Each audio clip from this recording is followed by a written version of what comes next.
already made it to the end of May, so let's talk about all the books that I read in this month. In the month of May, I read 7 books. 5 of them are physical reads. One of them was an audiobook and the other one was a Kindle read. And overall, I think I had a very good reading month. I did have 2 books that were a little bit of a letdown, but other than that, all of the other books that I've read, I really enjoyed and I had a lot of fun. So this month, I really diversified my reading genres, which I'm really proud of myself for doing because I'm the type of person that usually sticks to the same type of books that I prefer to read. So this month, I read 3 romance books, 2 sci-fis, 1 classic, and 1 fantasy book. So let's just dive into it. So I'm just gonna start picking them up randomly, and the first book that is here in front of me is The Bell Jar by Sylvia Plath. This has been a book that I've been meaning to read for probably over 10 years. This was a classic that I was introduced to, I think, back when I did my undergrad. And I remember that the very first time that I've heard of this book, I was automatically intrigued. It was a type of book that I thought I could relate to a lot. It deals a lot with mental health issues and depression, and I thought it would be a book that will feel very exhilarating to read just because I would be able to relate to the character. But it's been a book that I've been putting off for a while because although it's a book that I wanted to pick up, it was also a book I was a bit scared of. There's definitely some very heavy descriptions in here, and I just knew that I was probably mentally not ready to delve into them. But I decided that this month would be the perfect month to pick it up because I'm feeling good, life's good. The story follows Esther, who has recently graduated. She is a star student. She's always been really good at school, and when she graduates, she gets an internship at a magazine in New York. So the book starts with her starting this new journey for her outside of academia and starting to get a little bit into the work life. So we follow her go to parties, go to events with her colleagues. But although she has quite a vibrant life, she just feels a little bit bleak inside, and all of the relationships she's having with other people and all of the encounters that she's having with other people just don't seem to hit the mark for her. While we follow Esther in her new journey in taking on her internship, we also get flashbacks from previous romantic encounters that she's had in her life, and we start to get the feeling that something is just missing. In the second part of the book, we switch up settings and we follow Esther go back to her hometown to live with her mother, and this is where the mental health issues start to culminate. I don't want to give too many descriptions of that just in case you want to read the book for yourself, but I mean, it's not a spoiler to know that Esther was in fact dealing with depression. And the second part of the book is following her journey in figuring out some treatments and just essentially trying to survive. Overall, I was really disappointed by this book. I think that I let my expectations run a little bit too wild, and I thought that this would be absolutely groundbreaking for me. This book felt very bleak to me, which of course it's probably also related to the tone of the book. Everything is depressing, everything is sad and heavy, and so I think that the fact that the book comes across as bleak is quite normal, but that also really prevented me from, I don't know, just feeling excited to pick up the book and feeling excited to follow Esther on her journey. I do think that there's a couple of great discussions in here that you could probably get to think about by reading this book. There's discussions about the ethics of medical treatments back in 1960s when this book was written. I really liked how Sylvia Plath exemplified what depression is like. I feel that a lot of people, when they think about depression, they think of, ooh, there must have been this huge trauma that happened to a person that gets them to be depressed, where in fact for a lot of people that deal with depression, it's very small things that just keep adding up and intensifying, and you don't even anticipate that it's going to lead into something much bigger than the small little things that you are living in your daily life. So I did really enjoy those discussions in here, but overall it was a book that unfortunately just kind of was a little bit of a disappointment and a letdown for me. I think I was a little bit of the problem, I think I just let my expectations run a little bit too wild, and I was just expecting too much from this book than what it is. There was just something there that didn't fit with my idea of a good book, and I can't quite put my finger on it. I think it was something to do with the ambience and the tone of the book, but overall I didn't really enjoy this one. Moving on to a sci-fi book, I read This Is How You Lose the Time War by El-Mohtar and Max Gladstone. This is a very tiny novel. I saw a lot of people categorize it as sci-fi, but it's really more genre blending. I would say there's definitely some sci-fi elements in here. There's also, I think, some fantastical elements. It's also a love story, so you could say that it's a romance or literary fiction. There's a lot of different ways that you could think about this book, and I think that's what makes it so interesting. I find that authors who are able to go outside of the boundaries of what a specific genre is are really authors that are going to revolutionize writing and the literary landscape. This is probably the case for this book. I think it's a book that a lot of people enjoy for those reasons. It just kind of goes beyond of what you would expect in a sci-fi book or in a romance book. It's a story of Blue and Red. They are both agents of a futuristic time war and they are enemies, so they have to fight one another, but they start to send letters to one another. The letters obviously start with them being a little bit hateful, a little bit antagonistic, and then as the letters progress, they start to be a little bit more personal, be a little bit more emotionally involved, and you could see that it's starting to become much more than letters between two enemies, and it's becoming more as letters between two lovers. Now that I've had a couple of weeks away from this story, I think I don't like it as much as I liked it when I had just finished it. When I read the story, the writing style was so impactful and the story itself was so creative that it just kind of left me with a lot to think about. But now that I've had some time to step away from it, I'm not sure that I have the same feelings anymore. So the writing is quite difficult to get through, and it's very flowery to the point where I think it's unnecessarily flowery, it's unnecessarily poetic. It takes away from your ability as a reader to just get at the meaning of what the author is trying to say, and that I'm not a fan of. I think that there's a time and place for writing to be flowery and to create a certain atmosphere and to be poetic. But at the same time, if you as a reader are not able to grasp the meaning or even visualize in your mind what the author is trying to put in words, I don't think that's very good writing, in my opinion. So this is how the book starts, but I do feel that the writing gets better as the book moves forward, and as a reader you're able to enjoy the story and understand it a little bit better. But I do think the beginning of the book, it was a bit too poetic. I was also not a fan of the ending of this book. Obviously I don't want to spoil it for anyone who hasn't read it yet, but I thought that the ending should have been a little bit simplified. There was a big plot twist, and then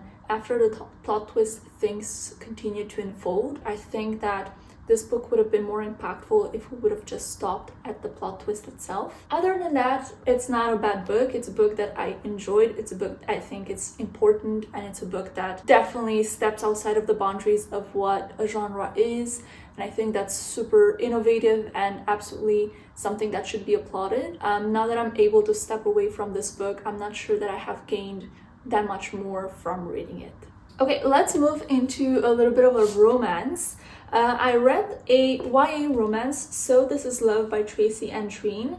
I did a whole video reading romances for a week, so this was the first book that I picked up in that video. This is part of a duology. The first book is So This Is Christmas, and this is the second book in that series. This was a cute little romance. This is what I would call a palate cleanser type of book, where you pick it up between books that are a bit more difficult, like This Is How You Lose the Time War, and you just want to come back to something that is a bit more grounded in reality. Just take a little bit of a breather, just kind of enjoy yourself in some cute ambience. This book is set in a winter term at a boarding school between a couple of teenagers. So we have the true love interest, obviously, and then we also have a lot of their classmates, and we are just following them on the winter term, getting ready for school dances and going on ski trips. What I mostly enjoyed from this book was the ambience of it. I really enjoyed following these kids going to little cabins in the woods for their ski trip and doing all these comedy meetings. I thought that was really cute. But aside from that, there's not much to say about the romance between the two love interests. It was quite dumb disagreements between them, very much lack of communication, which I think is normal for a YA book, but reading this as an adult, I'm like, okay, I think we could do better. I think we could be a bit more mature. So I think if I would have read this maybe when I was in high school, I would have absolutely adored it. I would be like, yes, that's how you deal with that situation. That will make him learn his lesson. But reading this as an adult with hopefully a little bit more emotional intelligence, I just don't think that it really speaks to how I would handle a situation at this point. So that was a little bit getting on my nerves, and also the writing is quite cringy. Like, I don't think people talk this way even as teenagers. I think even teenagers speak better than what's written in this book. So for that reason, it's a bit harder to get into. But overall, I did really enjoy it for what it is. It was a cute little romance. I liked the setting. It just kind of brought back the nostalgia of high school for me. And I really enjoyed my couple of days reading this, just getting myself into their world. It was really cute. Okay, before I move into my other physical books, let's talk about my audiobook that I read. That was Emily Wilde's Encyclopaedia of Faeries by Heather Fawcett. I have read from Heather Fawcett, Amber and the Ice Dragons a little bit before, I would say maybe last winter, which I really enjoyed. It's a cute little middle grade. I thought it was super atmospheric and it was really cute. And so I went into Emily's Encyclopaedia of Faeries with very high expectations, not only because of my previous experiences with this writer, but also because it's like the top book everybody has from 2024. Everyone and their mother loves this book. And man, was I disappointed. I don't know whether it was me, whether because it was an audiobook, I just didn't get as intensely invested in the story. When I listen to an audiobook, there's just something removing me from the story. It's difficult to explain, but when you read a book, you are so focused on reading the words in the story that your mind and your focus is completely on what is going on in the book. Whereas when I'm listening to an audiobook, I feel like I can look at different other things around the room or just focus on other things that are outside of that story. So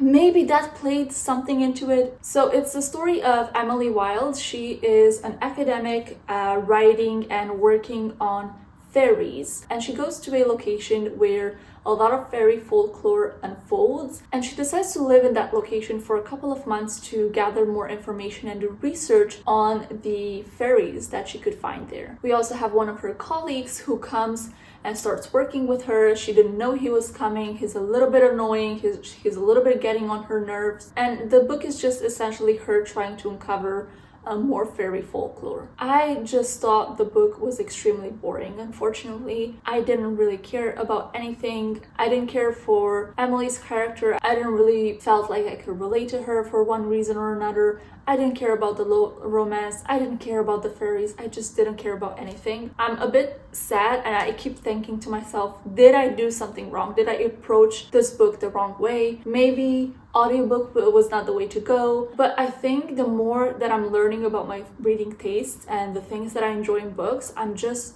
really learning that I don't enjoy reading about fairies. Just the concept of a fairy, there's something about it that is not intriguing to me. I think there's potentially something there along the lines of, I'm not a fan of fairies always being so mischievous and almost being removed emotionally from what humans experience. But then in some fairies book, we do get some fairies that become emotional. So I'm like, but you just said they don't have emotions, or like their emotions are completely different from human emotions and they have zero empathy for other people. But then you do have some fairies that are nice to other people. So I'm just like, okay, I don't really get it. There's something there that is a bit blurry to me and is a bit uninteresting to me. So I think that also played probably a very big role in why I didn't enjoy the story. For now, I don't think I'll be continuing with the series, but I am interested in reading more of Heather Fawcett's works. I do have one here.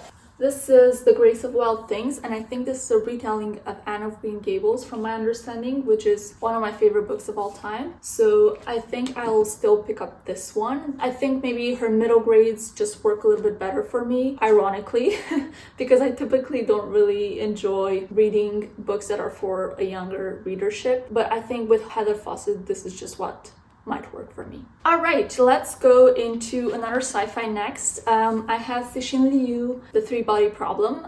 I absolutely adore this book. I love so much the TV series. I probably love the TV series just a little bit more than the book because it's a little bit more dramatic, and it just is so rewarding to see all of the creative things that the author thought about put into real images on the screen. So I think that's why I enjoyed just a little bit more the actual TV series, but the book was equally really good. It follows a couple of different timelines. The first timeline that we follow is set in the backdrop of the Chinese Revolution, where a lot of academics are being persecuted and they're being punished for the way in which they do science. Essentially, the government has very specific guidelines as to what science could entail and what is accepted to be taught in school and to be researched, because obviously they want to suppress the population to get knowledge onto things that do not align with their dogma. So we follow a young daughter whose father is being publicly humiliated and ends up being murdered in front of a huge population of people because he was a physicist and he believed that Einstein should be taught in school, and he believed that a lot of different physics topics should be still taught even though the government did not agree with them. And following her father's death, she works in a concentration camp for a while because she is also a physicist, until she gets a very interesting opportunity from the intelligence branch of the government, where she has to work with them on a secret project as a physicist. And in the present timeline, there's a bit of a mystery because we follow an investigation on a lot of physicists as well as other scientists who are mysteriously disappearing. This is how the book starts. I don't want to say much more than that because I think this is the type of book that probably me saying a little bit more would not be a complete spoiler, but if you are interested and if this sounds good to you, I would say just go read it because it's so rewarding to unveil all of these different plot twists by yourself. But there's just so many wonderful things in here. I really appreciate all the historical references that are put in this book about mathematics and about physics. There is this very cool and creative video game in this book that a couple of the people that we're following are playing. It's super interesting and it culminates in something much bigger than the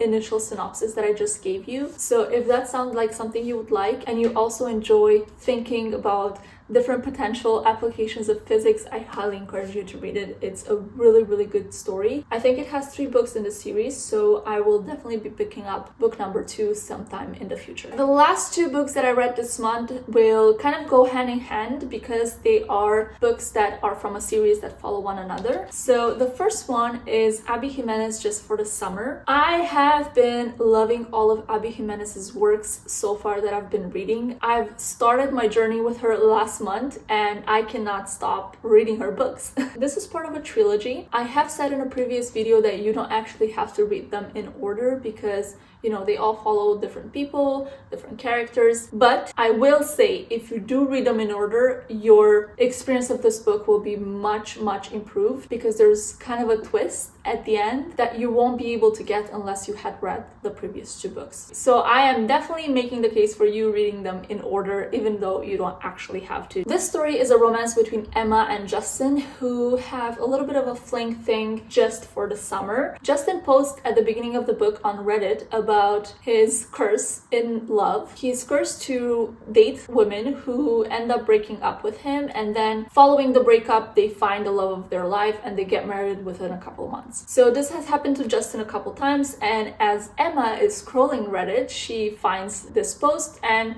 she's like, oh my god, the exact same thing is happening to me. And so she messages Justin and they strike up a conversation and they think, hey, why don't we just date each other so that when we end our relationship after the summer is over, we can both move on to our respective love of our lives and be happily ever after. But obviously, that's not exactly what happens. They end up falling in love, and it's a beautiful love story between them. I think the love stories in Abby Jimenez books are really cute. I definitely think that they're not cringy as most other romance books that I've read in the past. However, what I enjoy the most from these books is her ability to write such intense and well-developed characters. characters. All of her characters are really emotionally complex, and I find that she really delves into a lot of emotional responses that a person could have. She really describes the difficulties that a person could have after dealing with trauma in their childhood or earlier in life. In this particular book, Emma is dealing with a very traumatic childhood. She has a very toxic mother who is being very negligent of her. She doesn't really give her the time of day. And then we have Justin, who also has his family difficulties, but overall his family is loving. And so we get Emma experiencing kind of for the first time a loving familial atmosphere, and I thought that was really well done. This book brought me in all my feels. I really enjoyed it, and I actually picked up the next book in the series. So this series is technically 3 books, but there is a short story that has been published, I think last year, about Emma's best friend, Maddie, and the start of her love life. And so Maddie's love story is set in a short story called The Situationship, and I've read that one on Kindle. It's super short. So if you love these stories, I think that could be a nice addition for you to just stay just a little bit longer in this world. I don't have too much to say about it because it's so short. I also don't want to say who's the love interest because I don't want to spoil anything from this kind of world of these 3 books, but we just follow Emma on a very cutesy date with one of the characters that she is maybe falling in love with. So that was really cute as well. It was, again, very short, so there's not much development there, but I found that even though the story was so short, I still felt so enveloped in it. I thought that the descriptions of the fall season in that book were really vibey, and I really enjoyed that. And Maddie specifically is a very specific type of character. She is a little bit rough around the edges. She's very kind of not cutesy girly, you know? She's like the badass. And I really enjoyed reading from her perspective. I think that Abby Jimenez is really good at really getting into that character's shoes, because you could see such a stark difference between the character Emma, who's very tiny, very fragile, and very cutesy type of girl, and then from the perspective of Maddie in The Situationship. They just have completely different points of view, completely different ways of seeing life, and I really enjoy that I'm able to experience both of these characters and how they feel and how they see the world. I think that just speaks to the talent of Abby Jimenez to write characters. So these were all of the books that I read in the month of May. Overall, I really enjoyed my reading this month. I definitely had, I think maybe the Bell Jar and Emily Wilde's Encyclopaedia Faeries was a little bit of a letdown. But other than that, you know, even though I might have some small critics of certain books, I thought these were pretty solid books, and these would all be books, except for this one, that I would recommend to basically anybody. I'm really excited to see what books I'm going to be picking up in June. Thank you so much for watching this video, and I'll see you soon. Bye.